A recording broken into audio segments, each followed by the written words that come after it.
Fat Joe cries like a motherfucking hoe. We about to talk about this, y'all.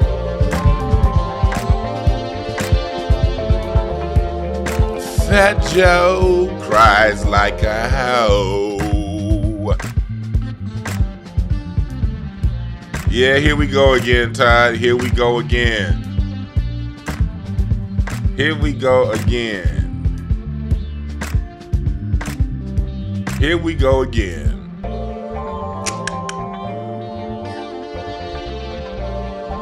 Fat Joe cries like a monkey ass hoe.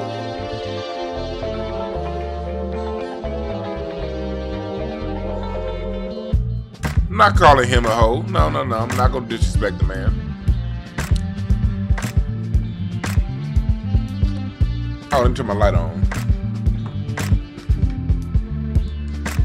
There we go.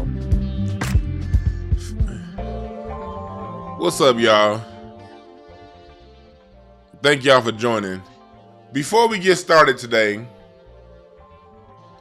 I want to start off with a prayer.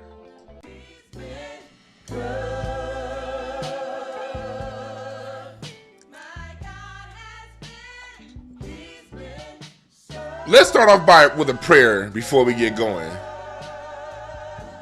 And my prayer is that people that's trying to tether themselves to Black American culture, my prayer is that they all come to see the light. I don't want to hurt nobody's feelings, Lord.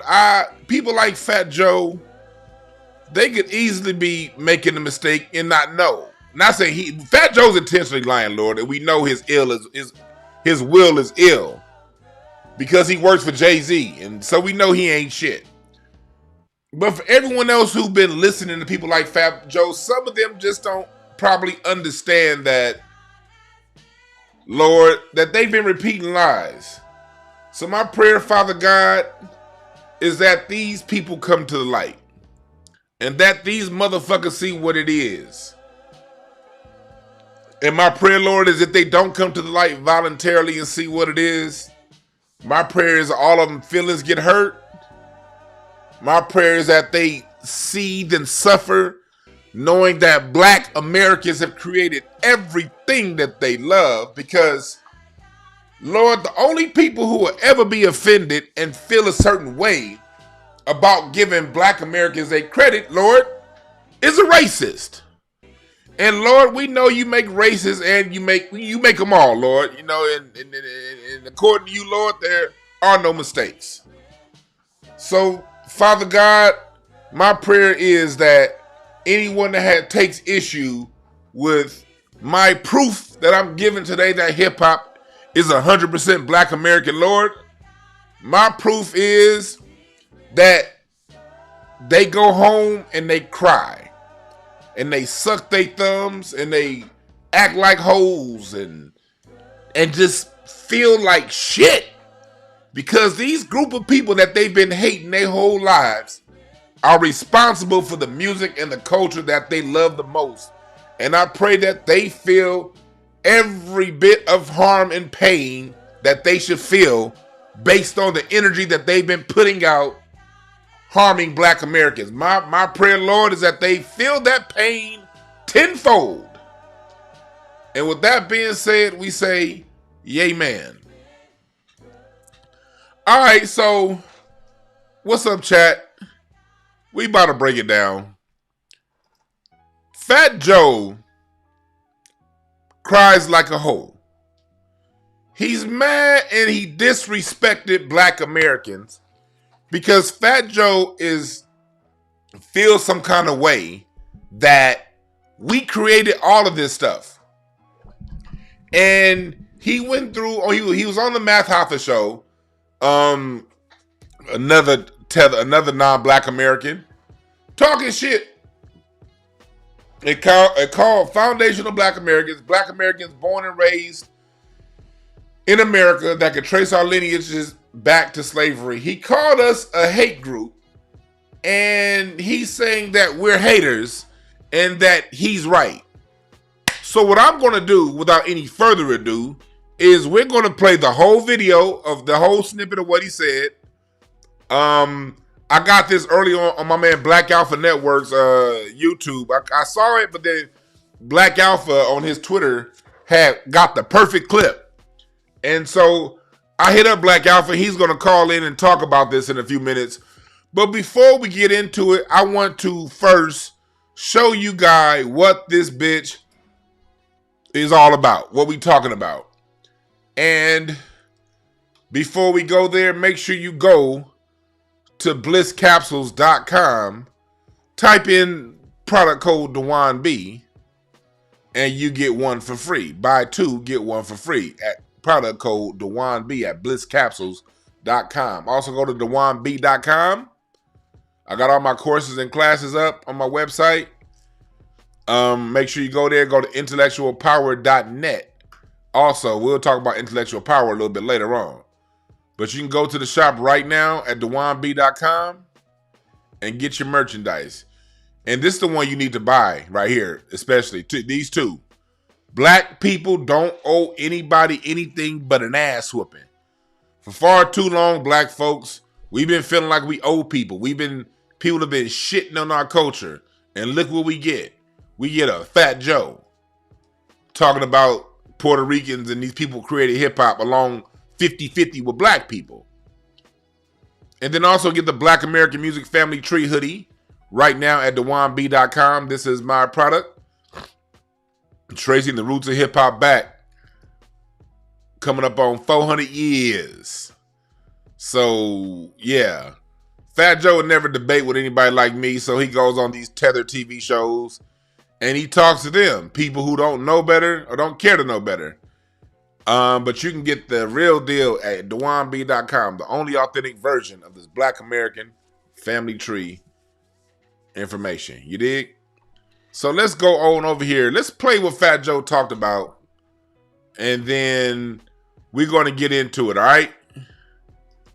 Let's play with what he talked about. All right, let me blow this up. Okay, here we go. Audio's good. Y'all can hear y'all? Oh, and again, welcome, chat room. I appreciate y'all for joining. I'll greet y'all a little bit later, but I want to get right into it. Can y'all see? And can y'all hear, chat? Making sure y'all good. Okay, so there we go.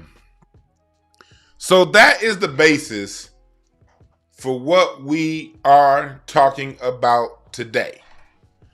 We're talking about that today. Fat Joe said we fucked with the wrong nigga. You see how he's using our vernacular? You see that? Yeah. There we go.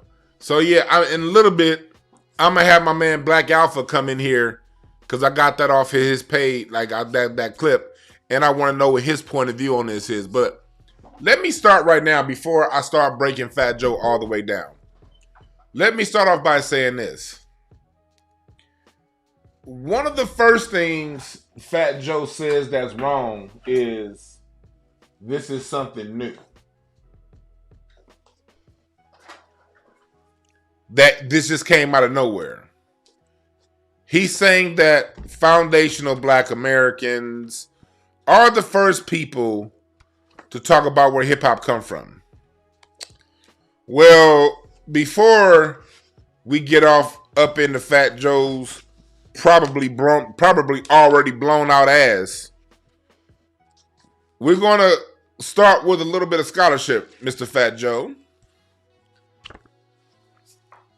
Pick up this book right here called Race Music.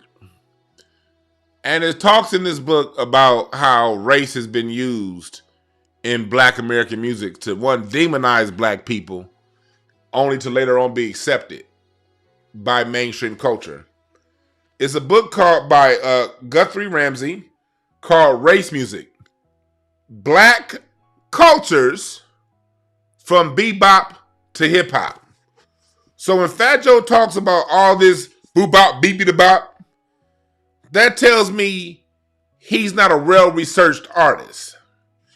He doesn't know where his artistry comes from.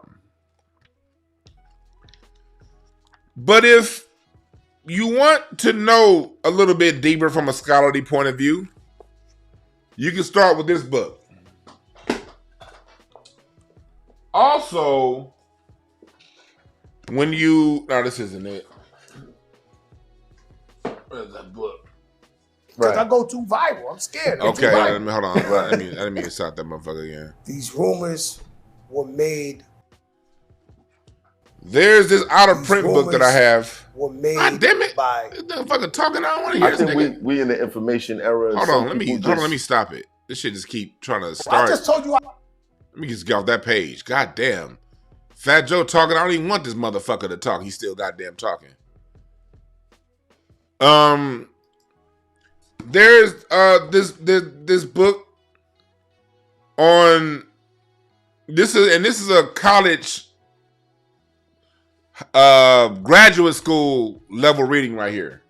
This is actually for graduate. If you're in graduate school in college, you buy this book, African American Music, and it's a bunch of editorials written, and you can go all throughout this book. And it tells you about where a lot of your hip hop comes from. So, this is just 2 books. It's way more books than this. This is just a couple. You see a lot of your elements in that are now elements in hip hop. You see a lot of the origins of that in this book, Jazz and Justice, when we're talking about the symbiotic relationship between the Black American struggle and our music. You can find that in this book. And those are all the books that I have in arm's reach. I have more in my other room, in my library over there. But those are the only books that I have in arm's reach. So off top, I gave you 3 books that you could go to if you want a more scholarly history of Black American music and what we've gone through and what our music is. So, off top, I'm going to listen to a scholar before I listen to Whack Joe.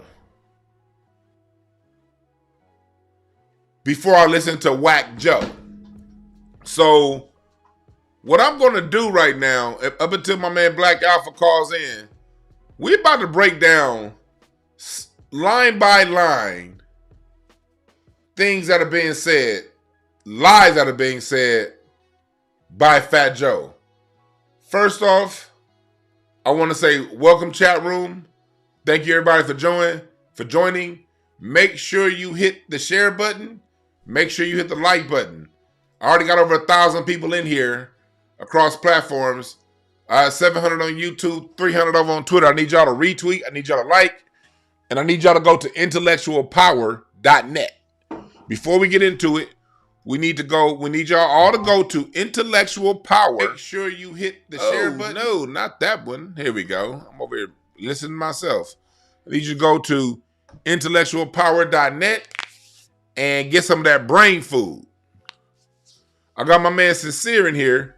Hey, Sincere, can you call in real quick before Black Alpha? Because I want to get y'all opinions. Because once I start breaking this down, I'm gonna give y'all a really strong breakdown, but I want a couple of my brothers to speak up before we get all the way into it, because I want to get a few diversity of opinion.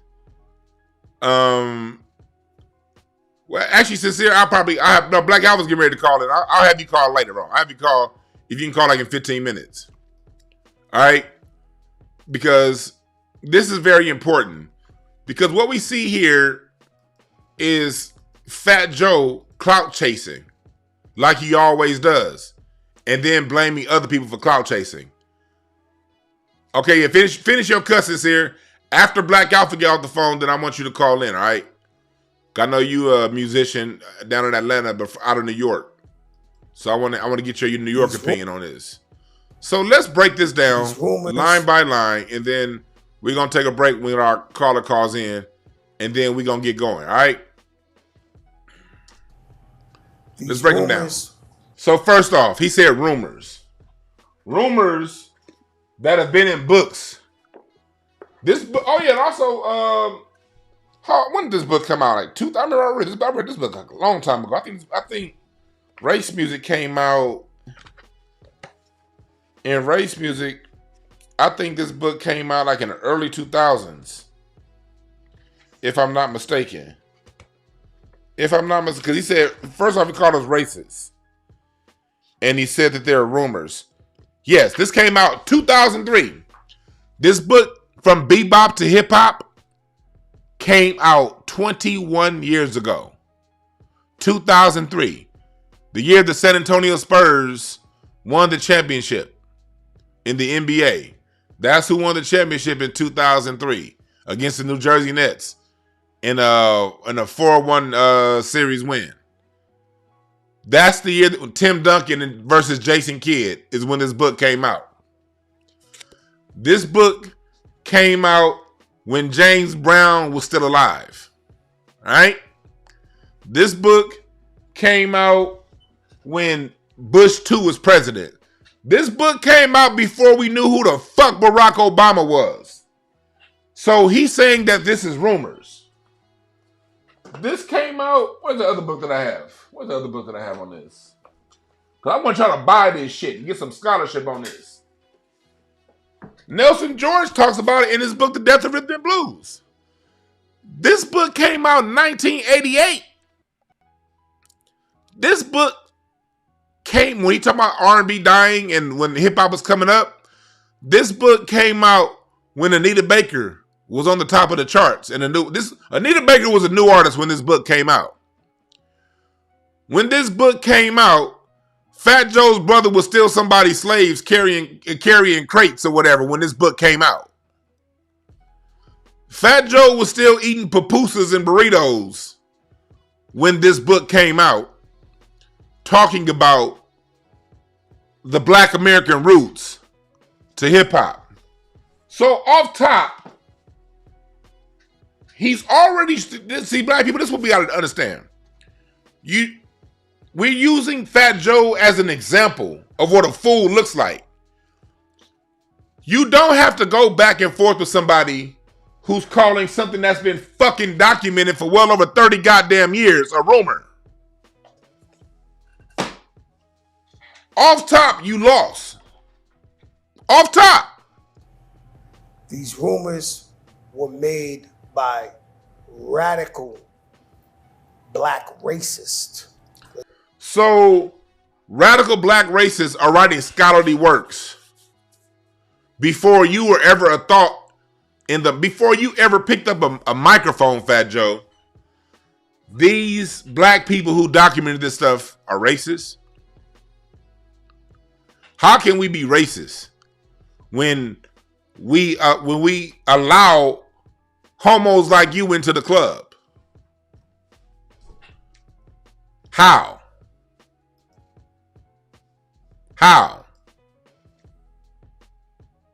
So let's start off by that. I'm gonna see what he ain't there yet.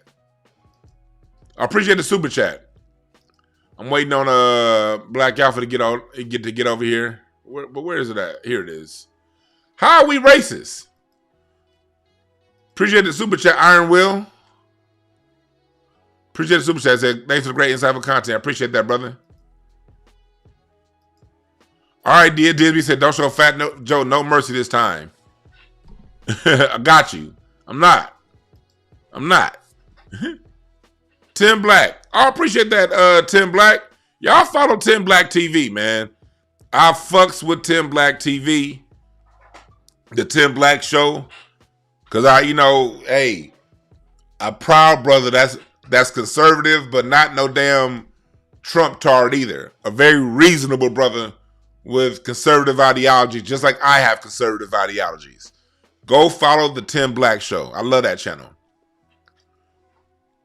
So, again, Fat Joe, we're starting off with scholarship, okay? We're starting off with scholarship. So, off top, he says it's a rumor, and he calls us racist. How sensitive are these people? Oh, they don't agree with me, so they're racist.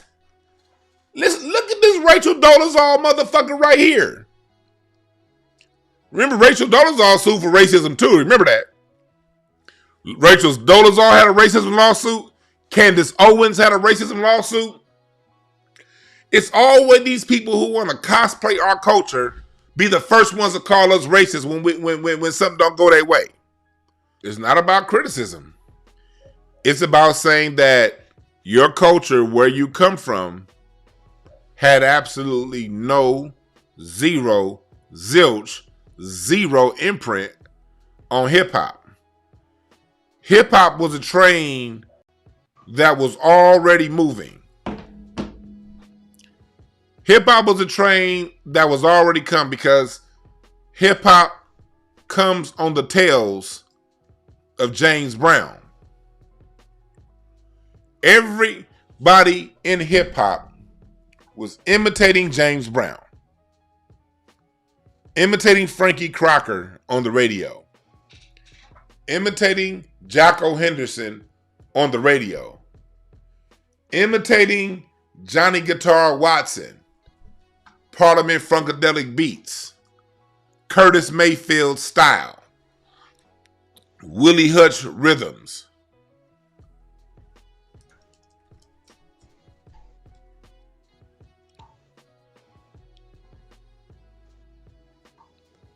Hip hop started right here.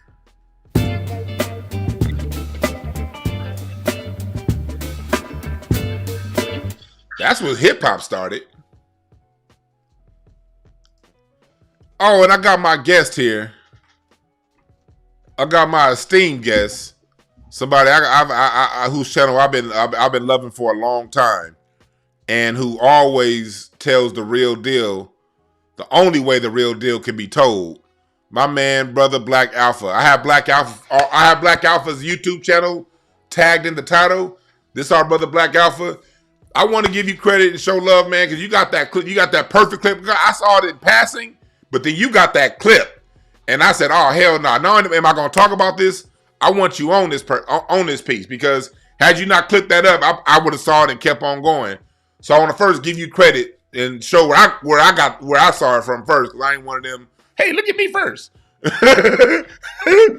So I want to first give you love and credit for all you do. Introducing people, tell you who you are, and I want to know your point of view on what you're seeing right here with the whole Fat Joe situation. Appreciate you, fam. You can hear me well? Yeah, we can hear you good. Yes, sir. All right, man. First off, brother, appreciate you, family, because there's a lot that you've taught me about music going back for as long as we know each other for about 3 years now, brother. So salute to you, family. Much respect to everybody. All right.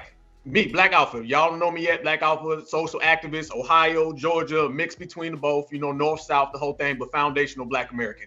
Let me get on Mr. Flab Joe, okay? Because I seen that little clip come up. I don't even watch Math Hoffa, all right? Because I'm not into tether talk, all right? So it just came across my timeline. As soon as I seen Fat Joe say something about Blacks and Puerto Ricans, I clicked it immediately because I knew what he was going to do. Because I understand that, the burritos done dried up. Somebody going to say he's Puerto Rican. I'm going to say close enough, okay? I know the Taco Bell done, dried up. Somebody's going to say he's Puerto Rican. I'm going to say close enough, okay? Because at the end of the day, I view all of these type of people in these different aspects. I don't give a damn if you're a Caribbean tether. I don't give a damn if you a diaspora tether, an African tether. To me, at the end of the day, all of these people have the same agenda. How do you know? Because you can just listen to him talk. He's upset now. That's why he was talking that tough guy stuff, okay? Microphone check, which you did an amazing job in, brother. I was in the theater and I heard everybody laughing when you were speaking, family, and they was all ears. So salute to you. Appreciate that. He's upset now. Much respect, family, because you said a lot of things that need to be said. I knew you was going to do a good job. Me and my wife were laughing full time. He's upset because the tether talk, the tether hip hop, that got destroyed. They thought they was going to come up with that in the last few years. That got destroyed with one film.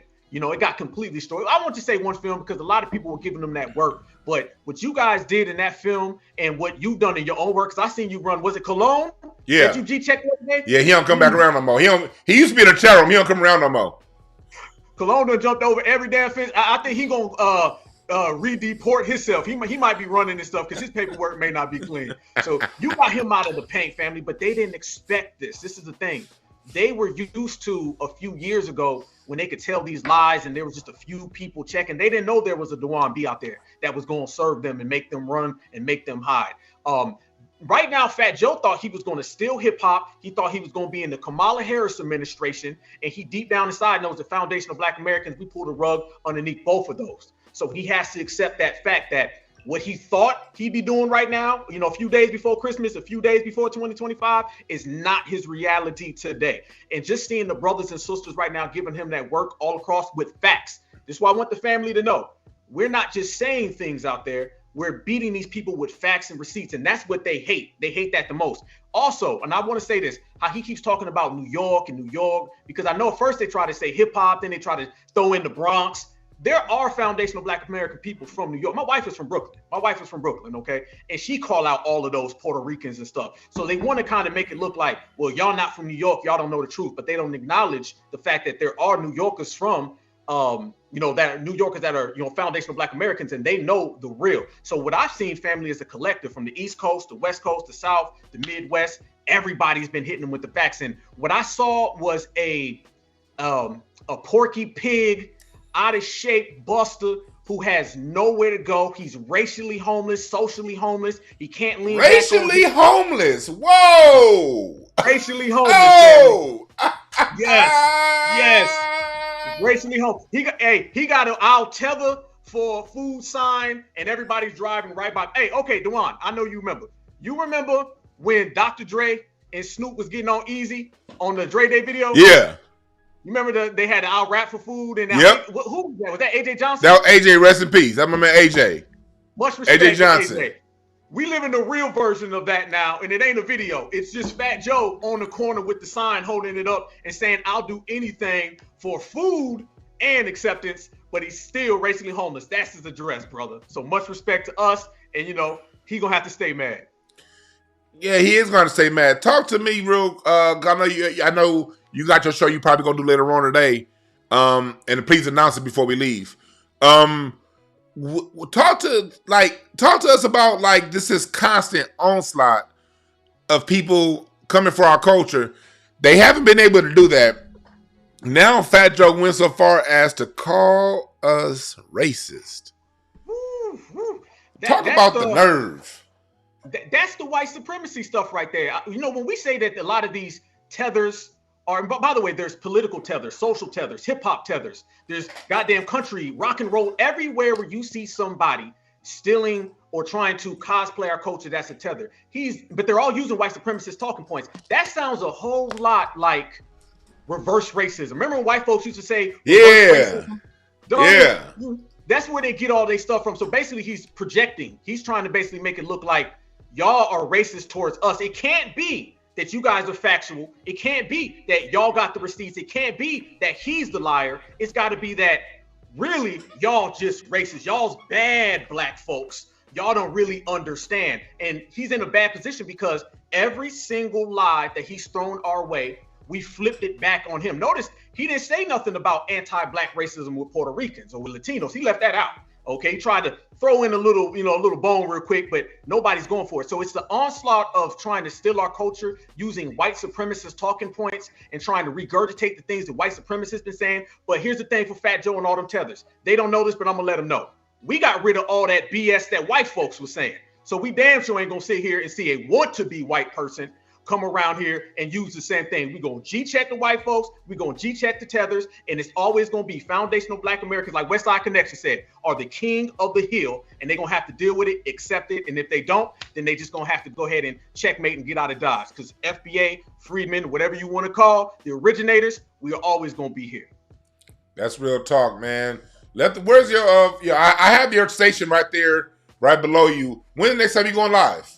I'm going live tonight at 7 o'clock. I watch you every week, brother. So I'm going to be tuned into you. And then as soon as you're off, family, I'm jumping over and I'm going to be on at 7 o'clock. So it's just Black Alpha 16 on YouTube. And, just real talk, real facts, and keeping it all the way G-check. Yeah, I want y'all to go ahead and subscribe to Black Alpha, one of my favorite channels. I love this brother's energy. He's one of the people that I met in this movement, face-to-face, shook hands with his brother. And he is who he say he is. Genuine cat. Man, I appreciate you like a motherfucker, brother. Appreciate you, brother. Stay good, family. Yes, sir. Y'all follow Black Alpha 16 right now on YouTube. He's in the description. Click on it, subscribe, and make sure that you, after you subscribe, make sure that you put the notification bell on for when he's live. So, this is what we're dealing with.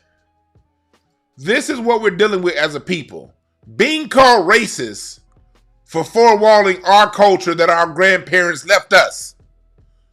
Ted Lawson said Fat Joe like King from Mike Tyson Punch Out.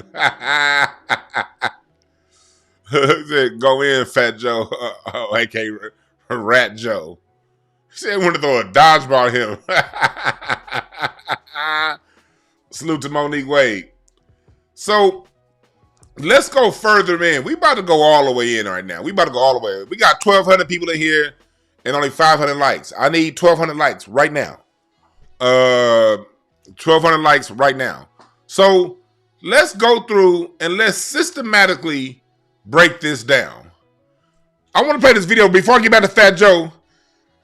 Because what happens is with black music is always demonized before it's accepted.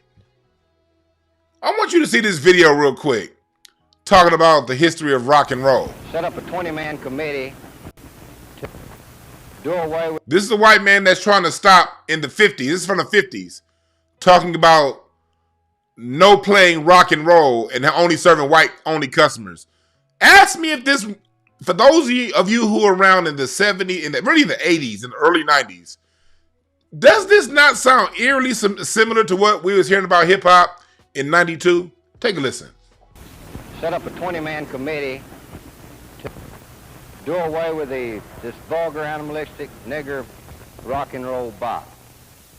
Our committee will check with the restaurant owners and the cafes to see what bebop records is on their machines and then ask them to do away with them. Our committee will judge the records according to who they're by. And if they can't a singer or a nigger version of this rock and roll bop, they'll play the record and then just use their judgment in whether it should come off or not.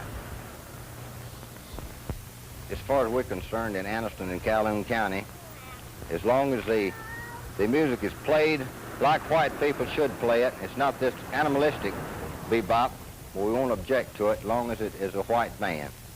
But we don't want this nigger version of the rock and roll bop. Does that not sound like the early days of hip-hop?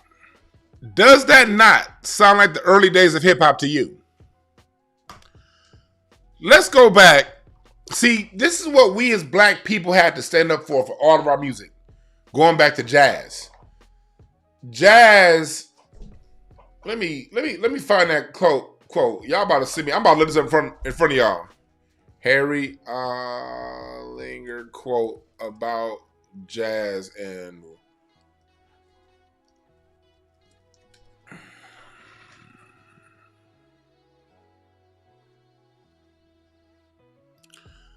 this was Harry Oslinger. Harry Oslinger was basically the drug czar of the time. Talks about how reefer makes darky think. I'm looking for the one he had on jazz. He had a quote on jazz. Here it is. There are 100,000 total marijuana smokers in the U.S. So their satanic music, jazz and swing, result from marijuana usage. This marijuana, look at number 3. This marijuana causes white women to seek sexual relations with Negroes and entertainers. So as you see, what I'm doing right now, this is all I'm doing. I'm establishing a historical basis. Anytime someone is giving you any level of scholarship, you have to be able to talk about the beginning before the beginning. I appreciate that. $100. Omar Butler, good stuff. I appreciate that. I appreciate that super chat. If somebody cannot give you the beginning before the beginning, they're misleading you. The only way, nothing comes out of nowhere. There's always an evolution to what we get through. And hip hop is a form of music that relies on samples. It relies on music that comes before it. So if you're going to study this anthropologically, since hip hop is so heavily reliant upon samples and the music comes before it, the first question is, what music are you sampling? What music comes before it? And when you go back and listen to what's being sampled, James Brown being the primary person that sampled, you then start to go back and understand the DNA. I'm going to get back to Fat Joe, but before I get back to Fat Joe, I'm going to take y'all on a slight musical journey. Just a short one. Then we're going to get back to Fat Joe, all right? You want to talk about what James Brown was sounding before he went? Because James Brown wasn't always funky. This is what James Brown was sounding out at first. This is a man's world. Playing the good old rock and roll, you know? This was the biggest hit in America when this dropped right here by James Brown, Night Train. All aboard.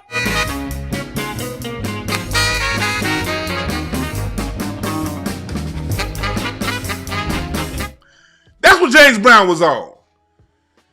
And then he said, you know what? I'm going to change the flow up. I'm going to change the feeling up. Then he came with this. I feel good. He made it jazzy. Then he said, you know what? I'm going to remake that. Let me remake that. That's how it started with James Brown. And then James Brown started to go. He started to say more. He started to get real funky in 68 with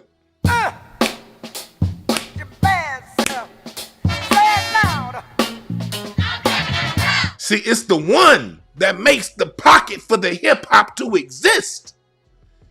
You gotta have that one. You gotta come in, You gotta be able to come in with that. One of the most sampled songs of all time. Funky Drummer. And then Funky Drummer, you get this breakdown. Where is it at? Where is it at? One more time, I want to get the drummer. Here it is. Right here. This breakdown is one of the most sampled breakdown in music history right here. Good God, about to work me to death. You get the Funky Drummer. I can't play more than 10 seconds of the song or I'll get a strike. And then, see, but what we got to do is understand this. We got to understand that before James Brown, because James Brown was rapping too. When I say James Brown was the original rapper, we're talking about, I mean, literally. Where is it at? Nah, not that song, not that album. Where is it? Where is it? Where is it? Where is it? Where is it? Where is it? Where is it? I'm looking for a particular song. I'm looking for a particular song. They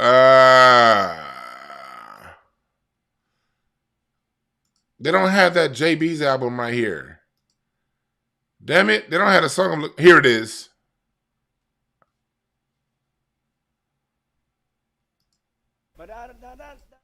No.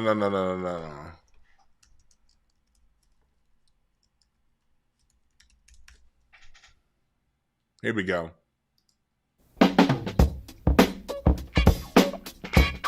Funky down. That's what hip hop needed. It needed that pocket because James Brown wasn't just, they called him first rapper. He was not the first rapper. James Brown's inspiration was Louis Jordan.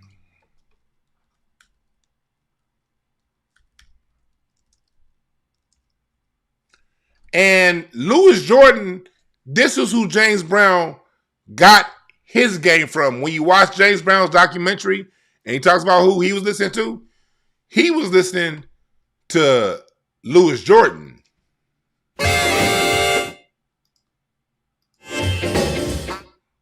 See, funk provided a pocket for hip hop to exist. It gave it the beat. You can break dance to funk. You can pop lock the funk. You can do all of the hip hop dances to the beat. If they did not start rhyming at hip hop, Louis Jordan was rhyming. This was the hottest song in the 1950s right here. Headed for the station with a pack on my back. Tired of transportation in the back of a hack. I just love the rhythm of the click-a-ding-clack. I hear the whistle blowing, see the... We was already rapping. We've been rapping. We've been rapping. This is saying Louis Jordan. If you ever watch Tom and Jerry cartoons, this is how much of the culture we are as black people. You ever see them Tom and Jerry cartoons?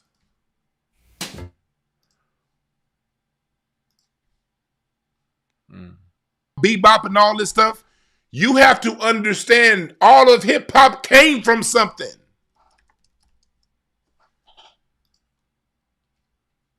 All of hip hop came from something. I got a gal who's always late. It all came from something. Y'all remember this cartoon? Y'all remember this? Been strange, just when you... I'm gonna ask her, is you is or is you ain't my baby? They've been stealing from your black ass the whole time, but they never gonna tell us. Turning black culture into cartoons. These are the roots of what later on became hip hop. And again, I got scholarship to back me up, motherfucker. And I can read music, Fat Joe, can you? So it goes back and it's way deeper than what they're trying to make it to be. So let's go further into what Fat Joe was saying. Let's go further into what he was saying so we can knock out all this bullshit he talking about. Let's go further into what he talking about. Fat Joe, hip hop was born from broke niggas. Jazz was born from broke niggas. Bebop, blues, rock and roll, house, disco, techno, neo soul.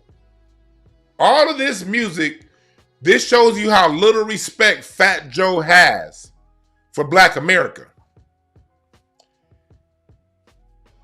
His whole career is based on broke nigga music. He doesn't have the respect to even acknowledge that. He's calling black people who were standing up for our music broke niggas, when he himself lives off of a broke nigga genre of music. Remember, y'all, Fat Joe is Jay-Z's bitch.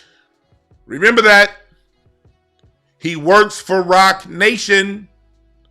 So everything Fat Joe says goes back up and is tied to Jay-Z. This is why I've always talked about Jay-Z is a problem. Jay-Z's a major problem within our community. Jay-Z employs motherfuckers like this to speak on hip-hop. From New York. See, and this is my problem with all of y'all New York people. Not everybody from, I'm not talking about everybody from New York, but those of you from New York that y'all don't speak up enough, so I gotta speak. The issue is New Yorkers live in this bubble. And Bronx boy here, first off, he wasn't even around when it happened, because if your argument is you weren't there, nigga, neither were you. All right? You were not there. You were not there, first off. So if that's the standard, you don't qualify yourself.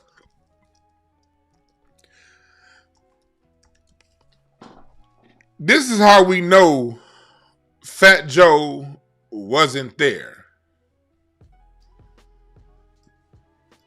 This is how we know he wasn't there. Wasn't no kid looking like this, anything hip hop. This motherfucker looked like he got a merengue box that he learned how to play on. You know what this face plays? This is what this face plays.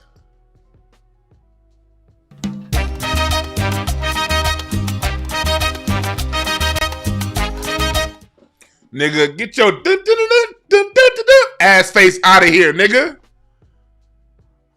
This is your music. And matter of fact, Celia Cruz is really, according to her own words, she's a Spanish-speaking version of Ella Fitzgerald. Even this music comes from Black America, homeboy. But this is more your sound right here.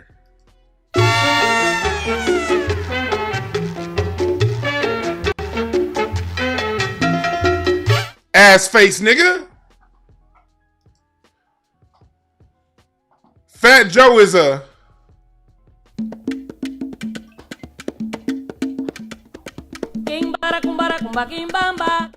ass nigga. Fat Joe is a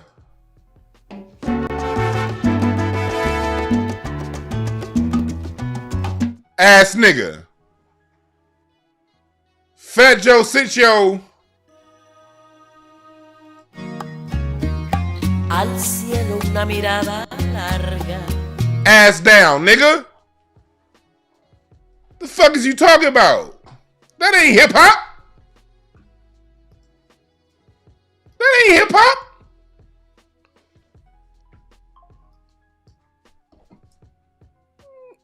The fuck is you doing? That ain't hip hop. Let's keep going. Far as I know, we're at Yankee Stadium right now, and it's hip hop's 50th birthday. Oh, that's what I'm gonna say. Back to my saying about New Yorkers. Y'all live in this bubble to where y'all see something for the first time, you think you created it. Let's make it very clear. Every element in hip hop that hip hop has existed before hip hop was a thing. Hip hop needed funk beats, funk dances, disco, the unity of disco, because disco brought people together. Funk was just hella black. Disco was more, because disco and funk are both children of rhythm and blues. They're both variations of rhythm and blues. Funk went hella black. And George Clinton talks about that when he was coming to but when as he was expounding upon the funk sound, he was purposely making it slower and blacker. That's what he was doing on purpose. Appreciate the super chat, Ryan Miles. Appreciate the super chat. He was making it slower and blacker. When you listen to all these elements, first off, what is an element? An element, when we're talking about chemistry, is a piece of something that you cannot do without. In order to make water, you need 2 parts hydrogen, 1 part oxygen. Remove either one of those elements, make it 1 part hydrogen, 1 part oxygen, it's no longer water. Make it 2 parts hydrogen, 2 parts oxygen, it's no longer water, it's something else.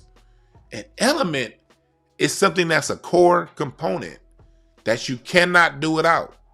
You remove the element, its whole chemical structure changes. So you don't need bebop. B-boying is not an element. I've been to hundreds of rap concerts, and never have I seen a bunch of people b-boying. You don't need crate carrying Puerto Ricans because there's nothing in Puerto Rico's sound that gets put into hip hop. There's no Cuban sound that gets put into hip hop. No Barbados sound that's put into hip hop. Let me give you an example.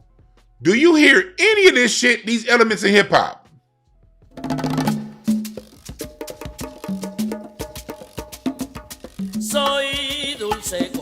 Do you hear do you hear any elements in hip hop in that?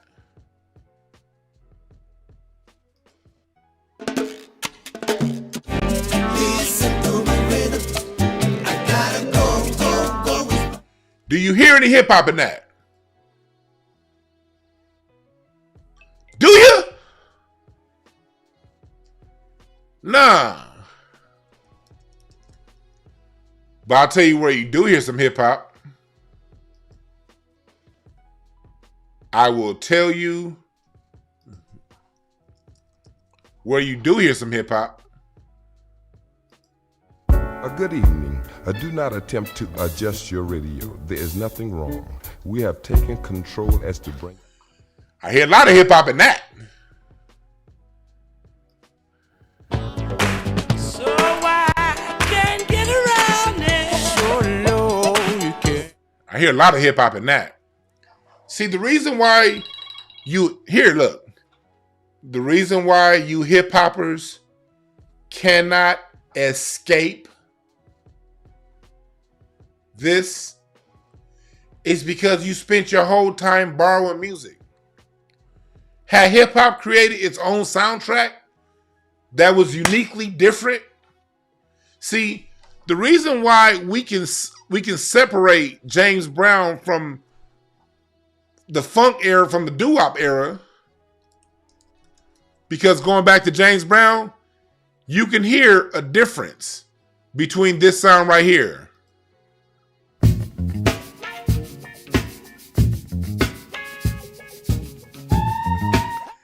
You hear that? You hear that? Versus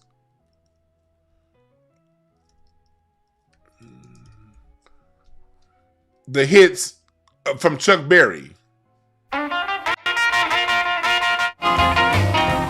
Johnny be good. Totally different sound, isn't it? Totally different sound, isn't it? Still comes from the same, it's an evolution, but it's a distinctly different sound. We're just talking about the sound of the music. The sound of the, listen to the sound of the music from Little Richard. Wop bam loom bam bam bam bam to the boot. Oh to the boot. Oh. You see, it's a different mixture. It's a different admixture. It's a different it's a different feeling. A different tone. But when you get to funk,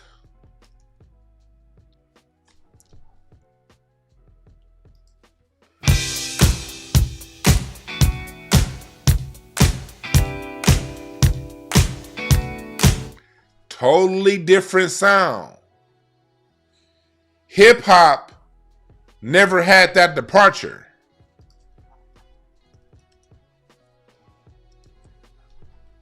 Hip hop is still within the same framework as the funk. Even when you go to original hip hop.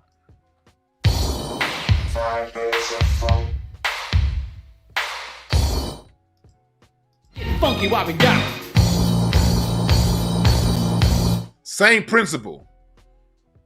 Only difference is electronic music. But that same electronic music was in all black music because it was forced upon us. It was in R&B at the same time, that same electronic sound. So it's not like hip hop had something that was separate from what was going on in R&B. In the 80s, when the electronic instruments came, they came into both hip hop and R&B. You feel me? Let me give you another example. One of Biggie Smalls' biggest hits is right here.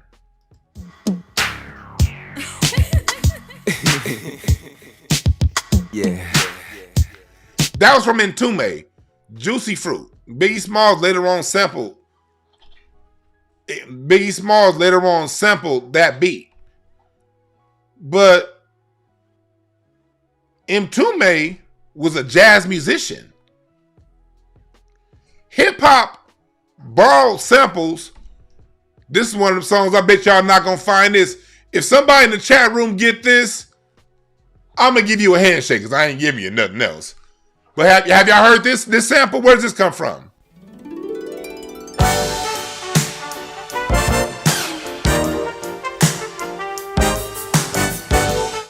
Who made that? I ain't talking about the rap version. Who made the original? You see how hip hop is just a rehash of what we were doing, particularly in the 70s on. There's very few samples from hip hop before the 70s. And if there is a sample, it's a background, something that's looped in, interpolated it with the song with another groove. Like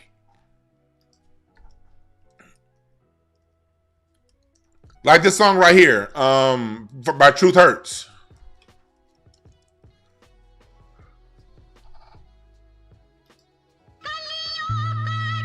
Y'all know this song by Truth Hurts?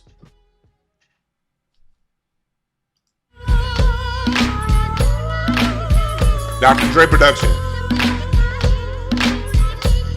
Y'all remember that song by Truth Hurts?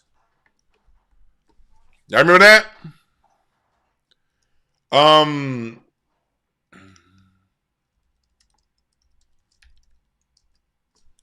That's a sample of this right here. Now they're from New York, BT Express.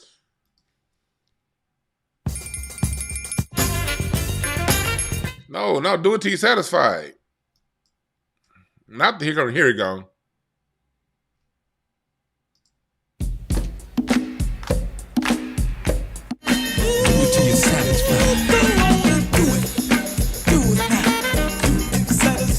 You see how hip hop just so easily blends in and merges with the rhythm and blues, with the funk? Fat Joe, I'm giving you auditory proof of all the stuff that creates the thing known as hip hop is exclusively Black American. Exclusively. No help from any other group. And if that fact bothers you, then that means you probably xenophobic and racist. The music undergirds all of it. Nothing comes out as secondary to the music. Nothing. So, what am I saying? Dance, style, the way you walk, and it's all predicated on the beat. It's the beat that dictates the culture. It's the beat that dictates everything else that comes along afterwards. It's the beat. And the beat was changed by James Brown into a funk beat. So all of this new stuff, and that'd be my issue with a lot of people in hip hop. Y'all don't know shit before hip hop. But everything you do comes from before hip hop. Somebody, what the fuck?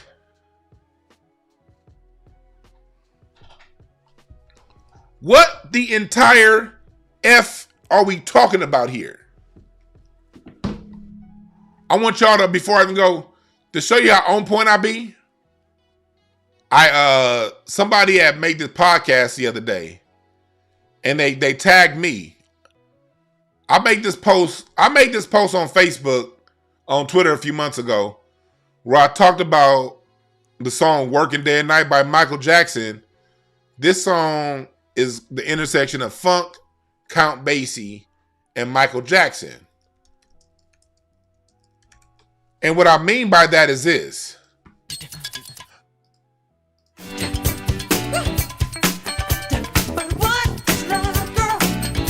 That's funk. But the layering, doo, doo, doo, that's very much so jazz, because jazz gives you space, and it gives you layering, and it gives you time, but it's also the foundational structure to all music, whether it be hip hop or funk or rhythm and blues. Jazz is the root. So I listened to this podcast, and this brother was interviewing behind a curtain or something like. He's interviewing one of the original guitarists that played on Michael Jackson's Victory Tour. Opportunity to step forward. And I want you to listen to him talk about how he incorporates jazz with Michael Jackson. Really let the audience have it. So what song was that, Greg? Working Day and Night. This is Michael Jackson's guitarist. So that's a great transition, Greg. I will say one of my all-time favorite Michael Jackson live performances is Working Day and Night. To me, each tour, because I saw them first in '81 on the Triumph Tour, and I saw the Victory Tour in the Pontiac Silverdome in '84. Every time it just got better and better. Coincidentally, this morning, I'm scrolling through social media, and one of my favorite music scholars, his name is Dewan B. He posted something on Instagram about Working Day and Night, and he called it a song that is the intersection of James Brown funk with Count Basie style layering and orchestration. And you performed the solo on that. Mm-hmm. And in at least one performance, you incorporated My Favorite Things. So how did you go about approaching the solo of such a funky and complex song? Because the way you approached it seemed to confirm Dewan's assessment of the song. Well, I had heard Coltrane's version of Favorite Things. And I thought to myself, I'm saying, well, you know, that would be a cool riff to incorporate in some sort of way, you know, and that Working Day and Night provided the perfect opportunity for me to do that. When I read that this morning and I thought about your performance, it was just perfect. So you see here, even Michael Jackson's guitarist talking about how him incorporating jazz into the sound. And again, hip hop, y'all sample everything. So the only way you can distance yourself from R&B, from every other form of black culture and black music, will be to create your own sound, similar to how James Brown created his own sound that was separate than the sound that came before it. You didn't flip it. And even when we're talking about the early days of, let's go back and even when we're talking about the early days of jazz, and salute to that podcast. Go in. Y'all saw the name of the podcast. Salute Deshaun Shackle for pointing that out. But before you get to jazz, it always comes back to jazz. Because listen to this right here.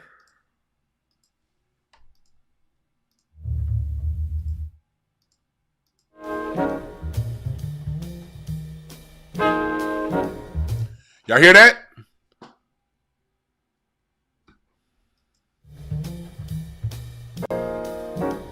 We want to talk about sampling that.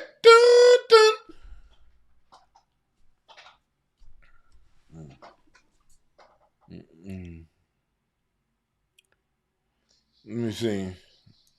Let me see here. Oh, I just got a message.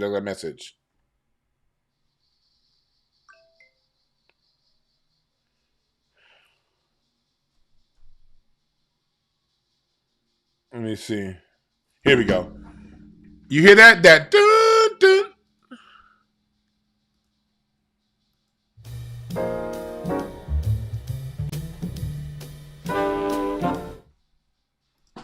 Hear that? Dun, dun.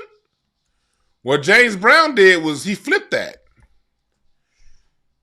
James Brown flipped that. Dun, dun. See, back then you had to have talent, Fat Joe.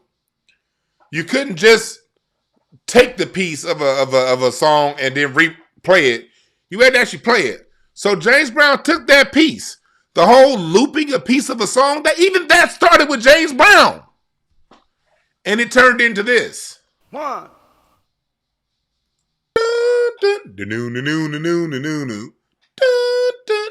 James Brown flipped that into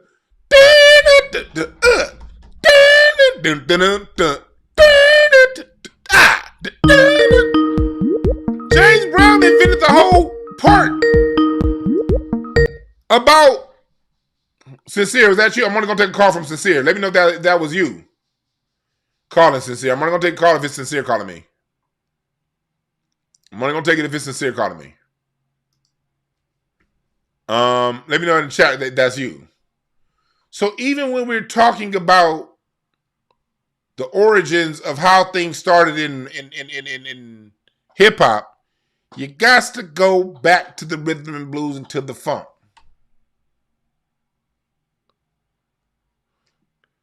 Jose Chavez said hip hop belongs to the world. No, the inside of your mama's legs belong to the rest of the world. Just because that hoe fucks everybody don't mean you can apply her principles to the rest of us. Hip hop belongs to Black America. You motherfuckers get to enjoy it. Shut the fuck up, sit down, and say thank you. All right? Your mama's snatch belongs to the world, homeboy. Fuck out of here with that. All right, get the 5 memberships. I appreciate that, Project Leroy. I appreciate that. And y'all can go to DewanB.com to get my Black American music family tree and all of my artwork. Get the history of where all of this music comes from right now at DewanB.com. You see here, I'm taking you spoken word, stand-up comedy, how that all evolved into the blues, soul, jazz, and how it grew into Delta blues, country, western, bluegrass, jazz, hop, hip-hop, bebop, rhythm and blues, disco, world beat, neo soul, and mainstream hip-hop. This tree teaches you how it all evolved.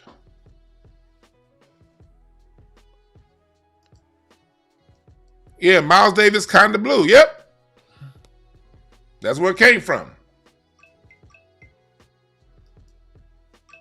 So, okay, hey, Sincere, call back. Call back, Sincere. If you can.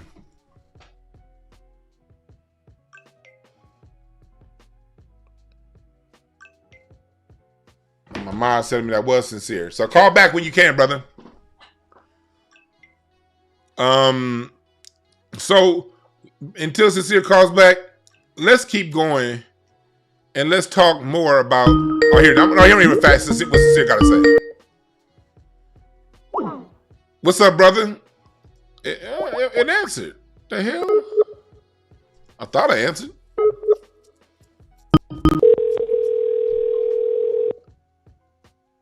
Let's see. Hello? What up, Sincere? That's you? Yes, sir. What's going on, Dwayne? What's up, my brother? I'm glad you called in. I want to let the crowd know who you are. You sincere love of God.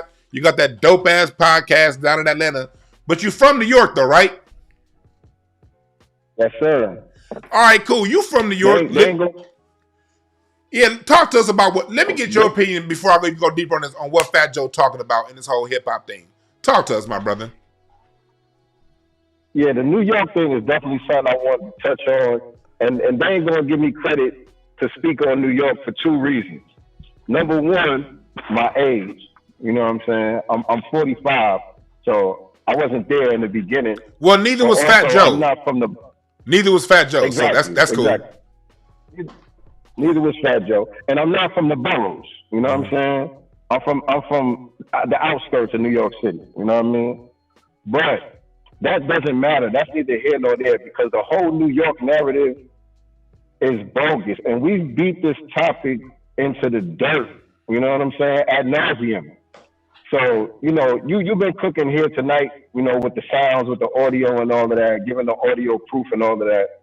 But one thing that I want to touch on and with this conversation is I hate when they try to narrow the conversation down to just rap music. Because when we're talking about hip hop comes from Black American culture, we're talking about the entire culture.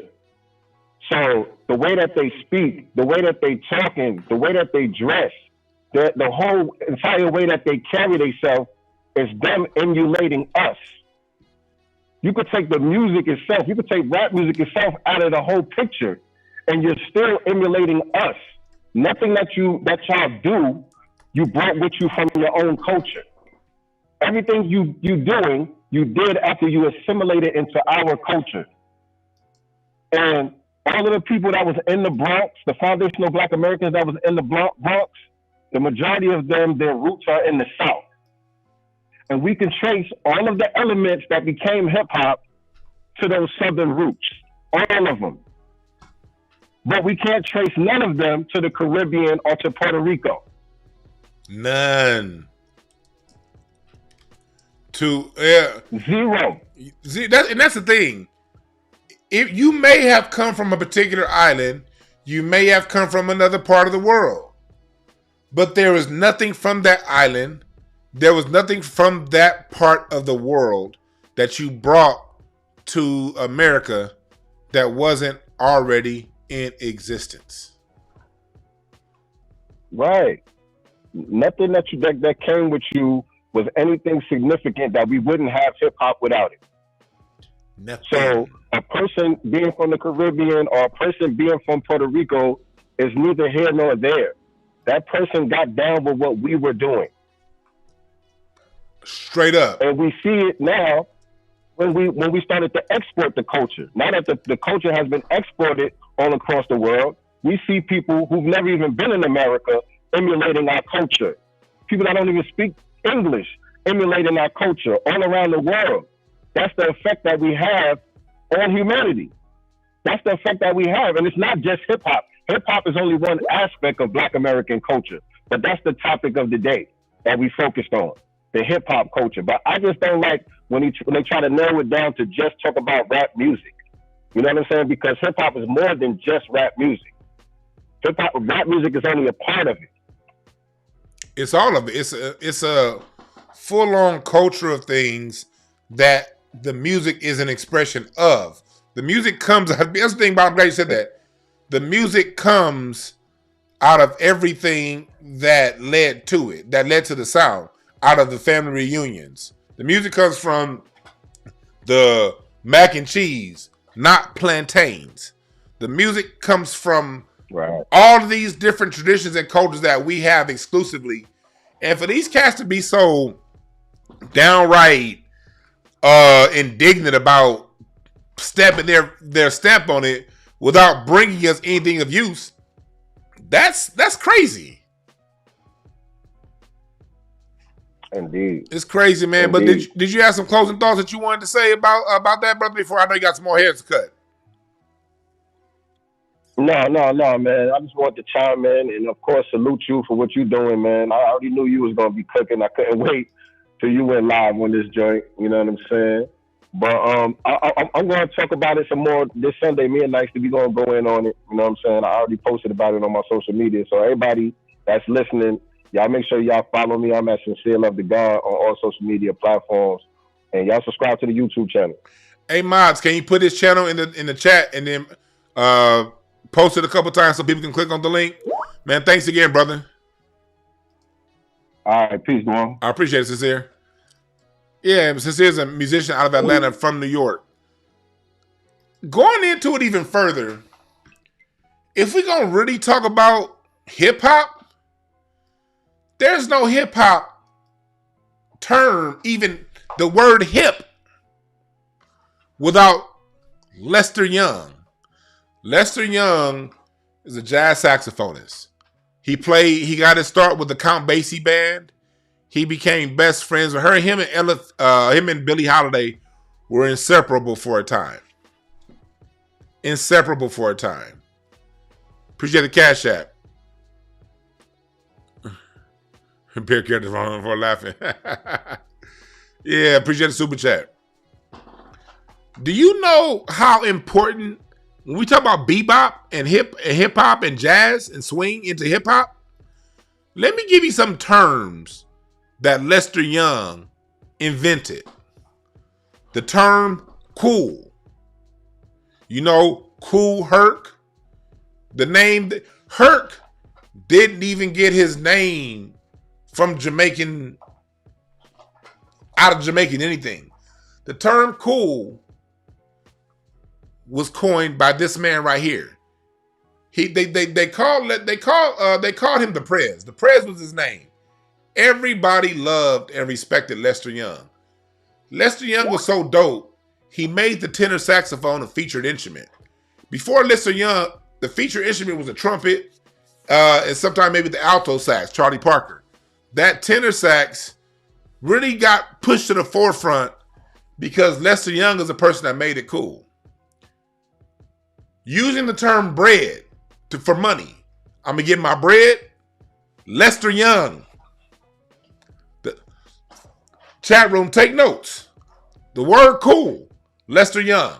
The word bread, Lester Young. Calling women the ladies.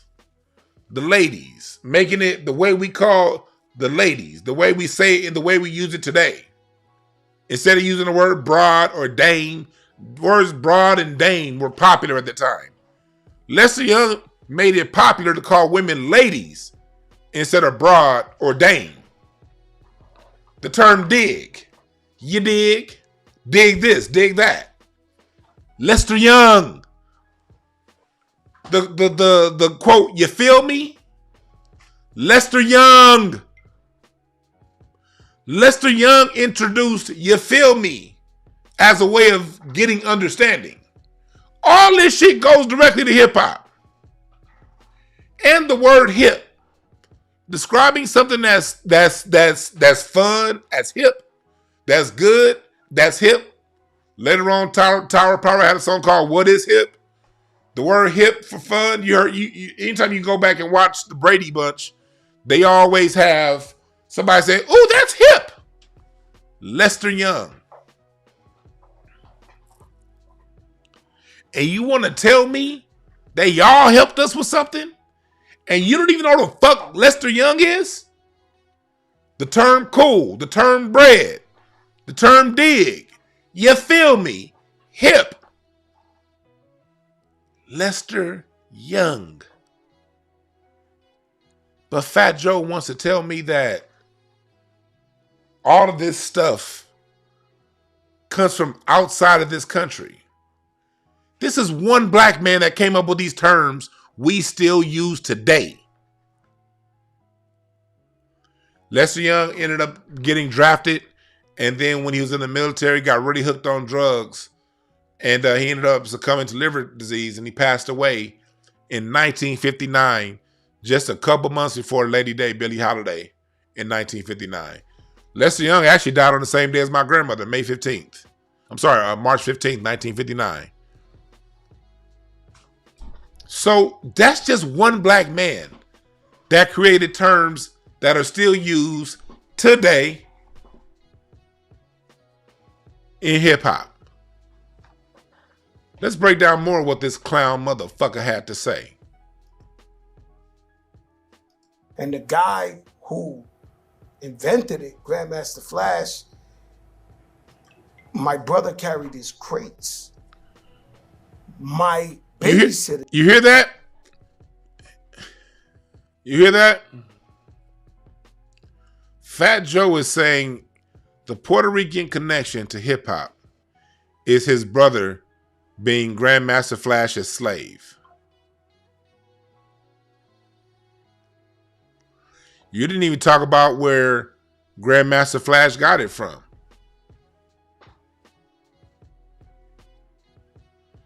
You're not even talking about where Grandmaster Flash got it from.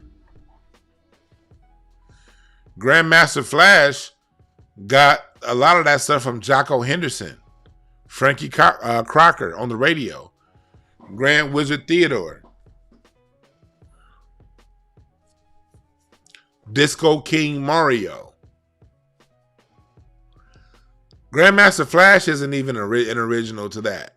But he did because he got it from somebody else. But because your brother was his slave, that gives you, that entitles you to hip hop. You said your babysitters. I noticed you didn't mention the race of them babysitters. I'm sure they were Black Americans because saying, hey, ho, that's basic Black American call and answer. Here you say ho had been around. You hear Let Me See Your Hey Ho in Parliament Funkadelic in the late 70s.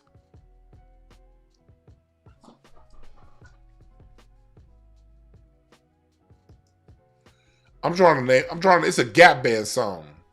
I can bring up where they saying that. I just can't remember the name of the song. God damn it. There's a Gap Band song where they say that.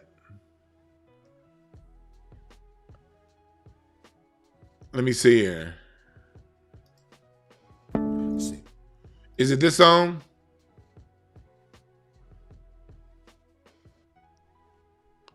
I know it's this song, but I can't. If I play the song, I don't want to get a strike. I got to go through the song to find the exact part. Finger snappers, you toe tappers.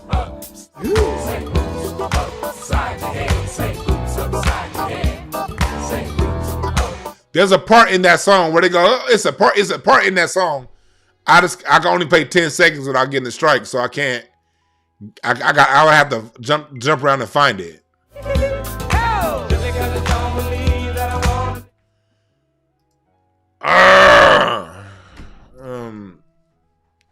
You also hear it in and you know where else you hear ho? Hear that?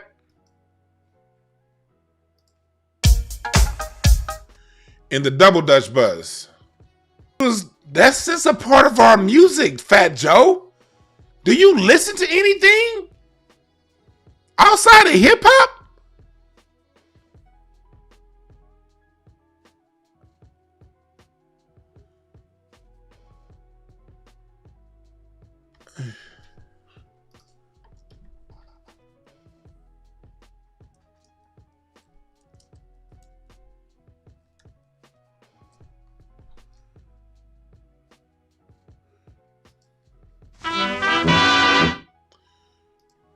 Cab Calloway and Minnie the Moocher. Had a heart as big as a house, Minnie the Moocher. I can't get to the exact part.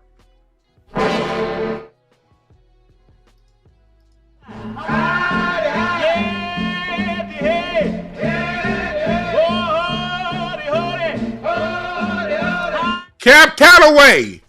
That's the fucking 30s and the 40s.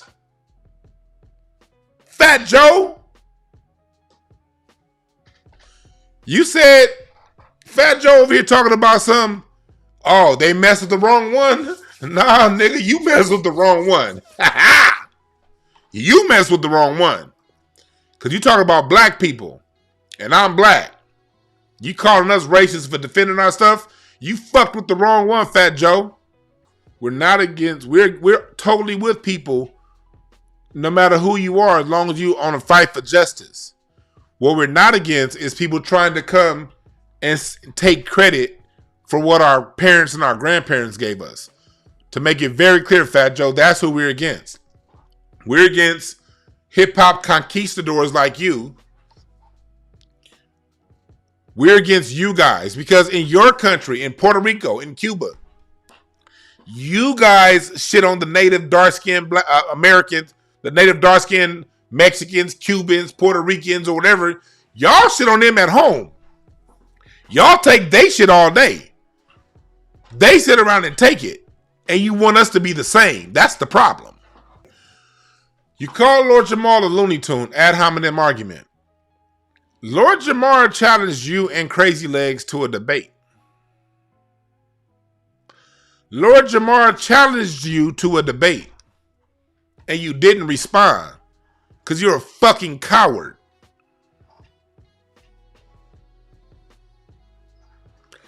And coward don't mean, ooh, let's fight because we disagree. That makes you more of a fucking monkey ape. Matter of fact, you look like a white Mighty Joe Young to begin with. Oh, let's fight now because you can't agree with me. No, nigga, you pick up your books, I pick up my books, and let's have a fucking debate about this. But you don't want to do that because you know you wrong.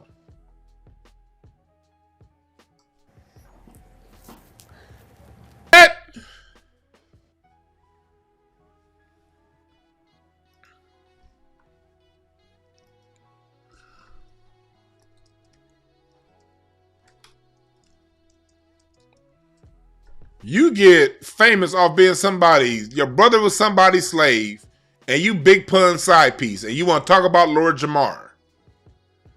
Meanwhile, hip hops continues to sample from the rhythm and blues. I'm gonna give y'all another one. This is one of my favorite samples. My father-in-law, this is my wife's dad. He has a lot of music that's been sampled by hip hop. This is one of the songs that my father-in-law has sampled by hip hop.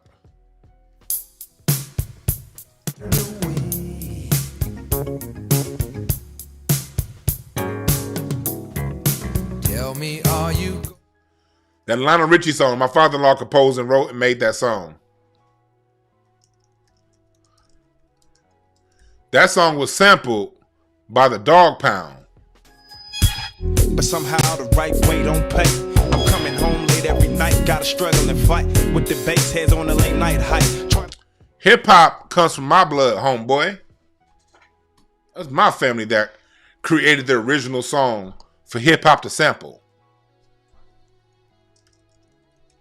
They sample a lot of shit from him, like this song right here.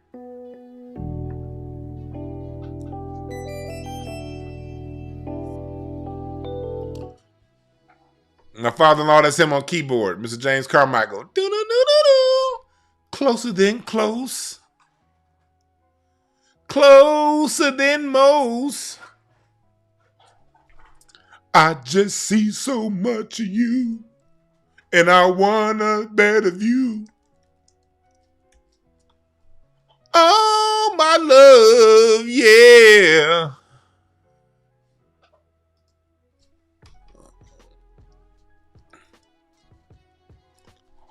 Hip hop has done a number on sampling that song.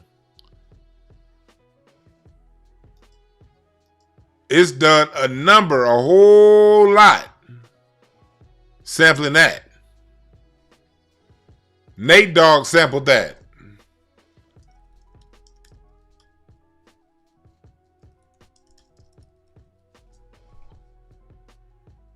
There we go. They can come closer than close. Original they never will be.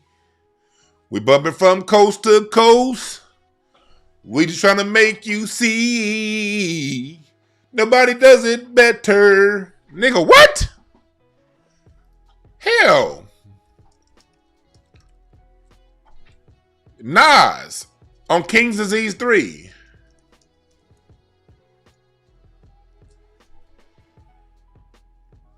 Yeah, on Kings, this is how much hip hop needs now music. Is that hard? Is that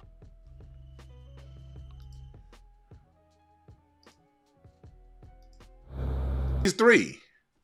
He did that. Dun dun dun dun. Sampling my father-in-law.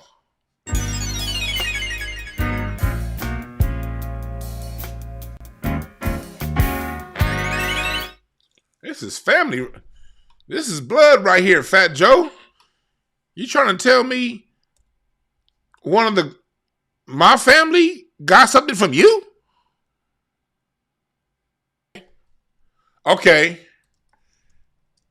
King's Disease 3, that was last year. All right, fine. All right, cool. You say that might be too long ago. You're saying, okay, Dewan, hip hop, that was way last year. Okay, then I could just do this.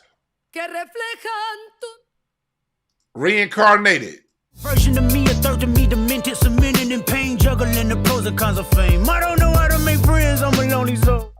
That whole drum beat sample from right here.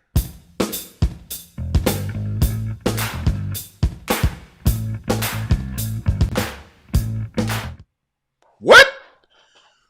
We got what from Puerto Rico?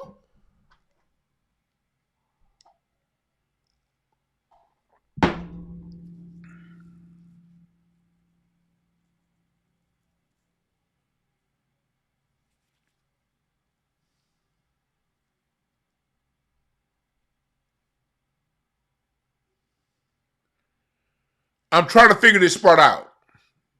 What did we get from Puerto Rico or Latin America? What?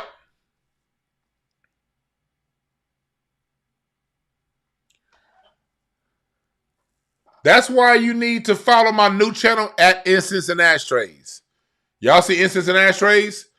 I got my documentaries over there now. I need y'all to go to follow at Incense and Ashtrays.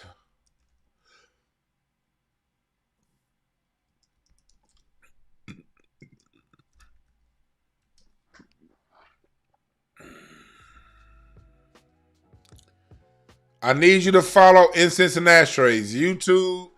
This is what you're going to do. You're going to go to youtube.com/@Incense and Ashtrays. New channel. We just getting started. We about to be doing some more. We about to start pumping the documentaries out regularly over here. Different stuff. I just opened up the channel.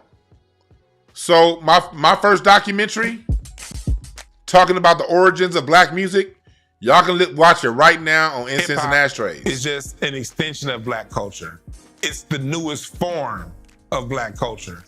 But it's a culture that's embedded and has been around for a long time. It's a culture that started when Africans arrived here in 1619 and amalgamated with the native black people who were already here, creating a culture of music that the world has never seen before. It's not just hip hop. Creating music cultures and cultures around the planet that the planet enjoys as music, that's an old school thing in Black America. You know, we think hip hop, but when we look at the tree, we see hip hop is up here, but hip hop is a child of the funk. It's a child of disco. It's a child of blues. It's a child of jazz. It's a child of soul. Hip hop is an extension of everything that comes before it. And in this mini doc right here, I break it all the way down. From Fats Waller to the invention of the drum set. The drum set is an invention of North American black people. D.D. Chandler, you can go back to 1896. The Smithsonian recognizes him as being the first person to create the foot pedal that goes on the kick drum. And the kick drum is the nucleus that all music formats surround. The kick and the snare.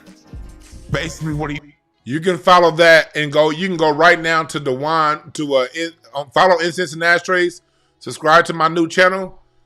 Over there, we're gonna be focusing on interviews and documentaries over there. Those are my Patreon. Y'all can get first look at everything. Everybody on my Patreon. Y'all can get first look at all this shit. But all of that's about to start getting dropped regularly over there on the Incense and Ashtrays page. We going all the way in, man. We are going all the way in. I got all kind of footage I'm getting ready to put up. Like this right here. Let me see if I can get it to come up. See, I do this show off the top of my head, y'all. My man Son, he's the person that does all of my graphics. But y'all want to break the drums down? Like this, look at this commercial I did before. Drums with a heartbeat. See, when it comes to our music, it starts with the drums. And the drum set is an invention of Black Americans exclusively. Not Africans, not Jamaicans, not anywhere else in the world. When we see a drum set, that's ours. And the drum set is what all music forms around. Listen to me talk about the importance of the drum set right here. I'm doing live drum samples is because, you know, drums are the heartbeat of a song. And it's cool to have the machines. The machines are there, but you really want that beat of a natural person.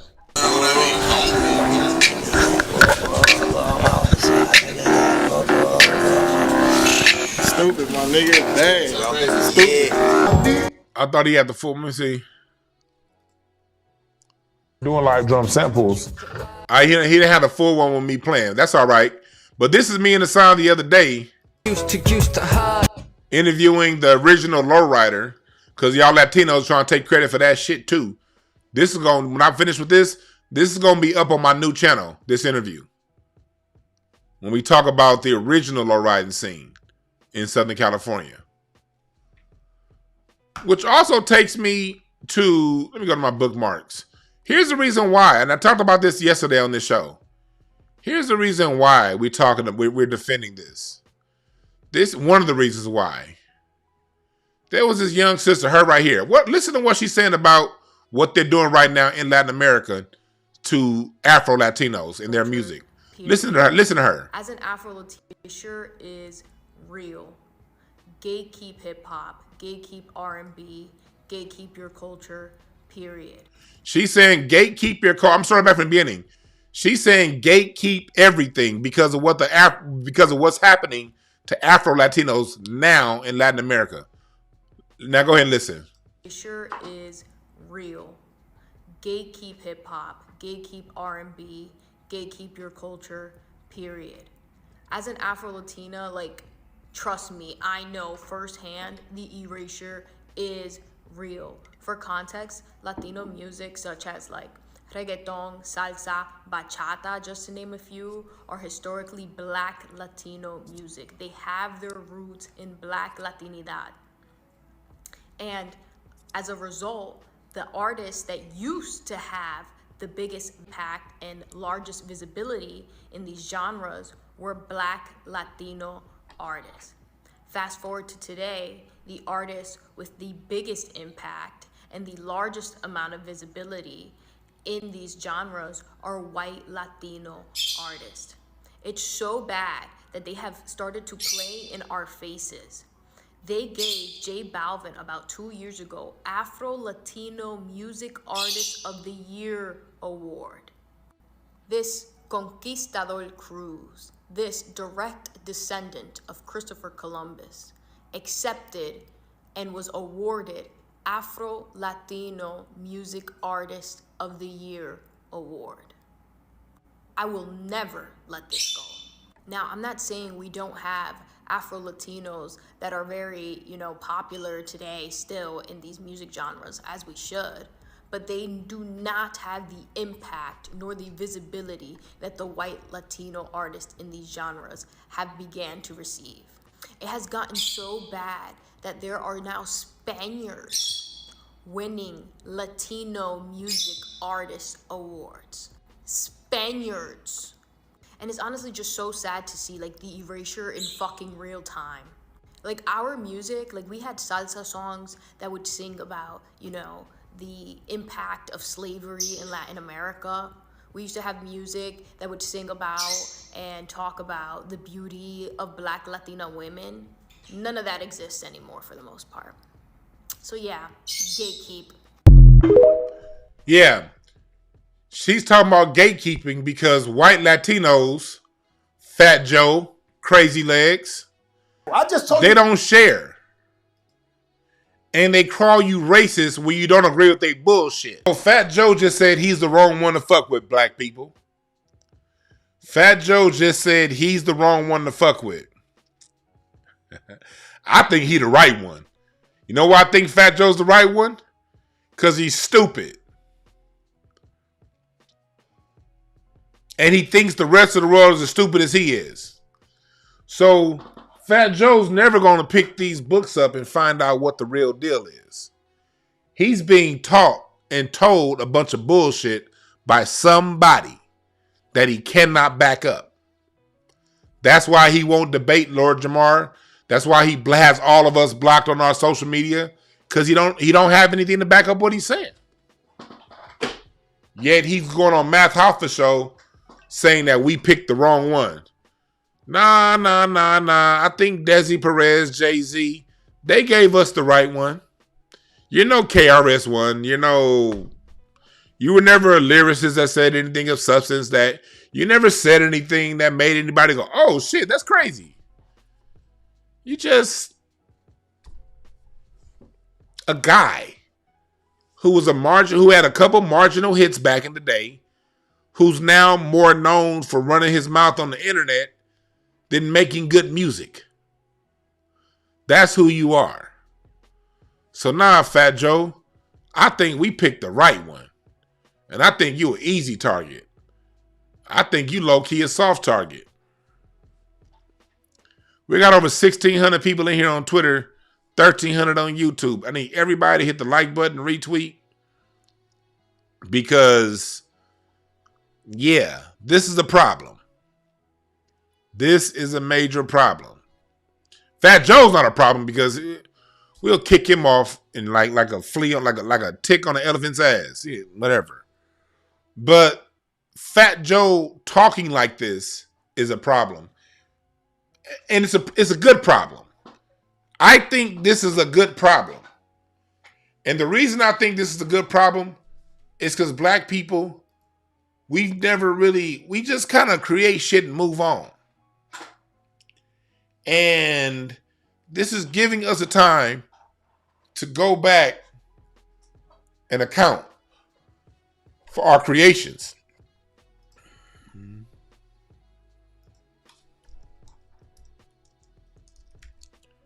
I'm going to give y'all one more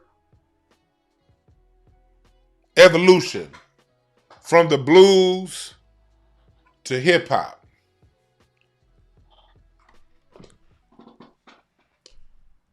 Sonically, to show that hip hop is an extension of the Black American story.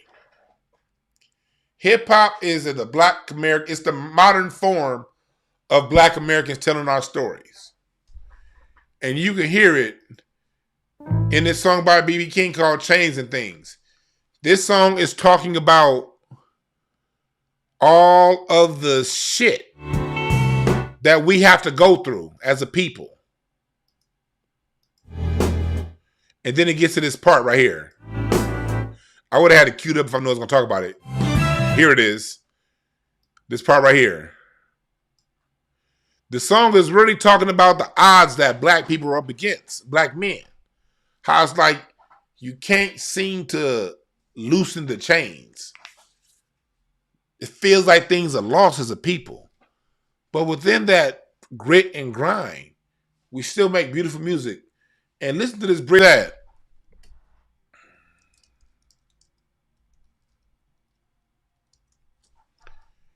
So fast forward 30 years to 30 years ago. The same thing that B.B. King is talking about lyrically, a black man getting put in a catch-22 in a situation. In the 60s and the 50s, blues was a vehicle for that. When it got to the 90s, hip-hop became a vehicle. The sound of the sonics and the music changed, but the music stayed the same. And you hear that Say, look at this. in Ice Cube's Bird in the Hand. I've been cleaning out my nest, and Fresh out of school, because I was a high school. Right here. Played that same string mix. And then he goes into talking about the oppression that we deal with, the same black story. Fresh out of school because I was a high school dad. Got to get a job because I was a high school grad.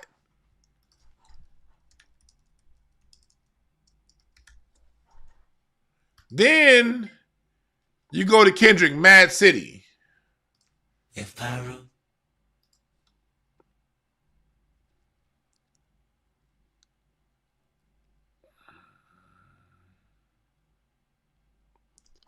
on that second part with MC8. Some lessons about you. Dang.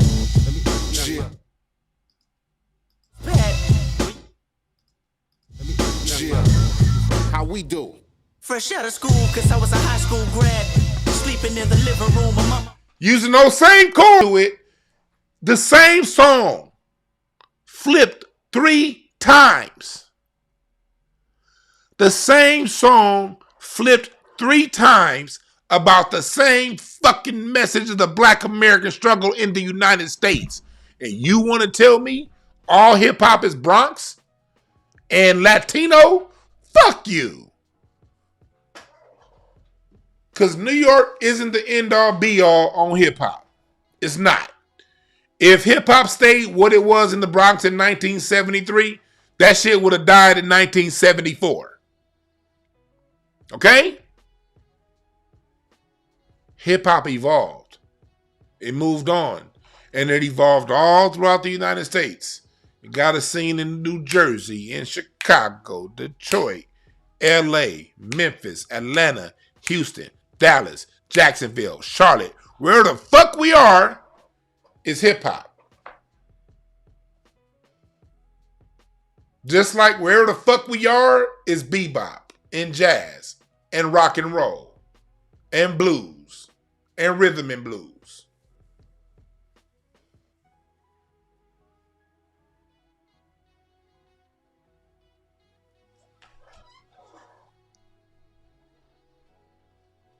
So, fuck how anybody feels about it.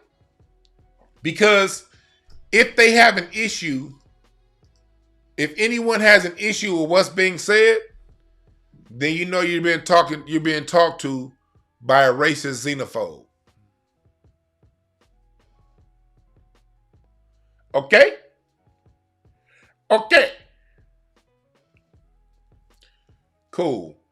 I'm about to get up out of here. Me and the wife got some movies to watch. And I got some other shindigging to do. I might do a live music one. So we might do a music incense and ashtrays tonight. Follow the Patreon. Go to patreon.com/DejuanB. Sign up. And then we'll do some more music. All right? But you got to sign up for the Patreon so you can get notifications. All right?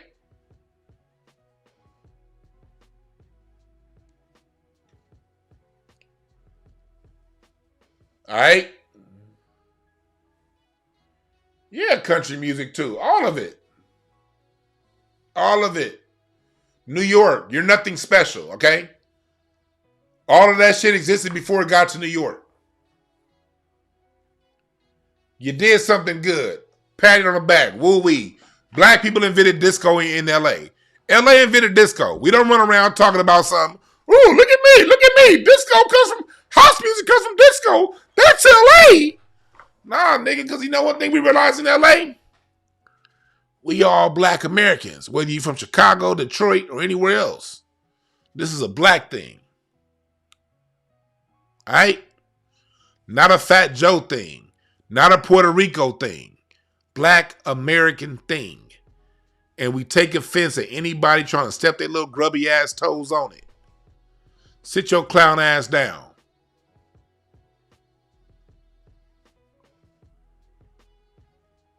All right? Thank y'all again for listening, sticking with me these 2 hours. My name is Dewan B. And remember, there are no perfect messengers, only perfect messages for those willing to pick up the game. Fat Joe, you a clown. Calling us racist for defending our stuff. No, you racist. You racist white boy. My name is Dewan. Thank y'all again for listening. We out.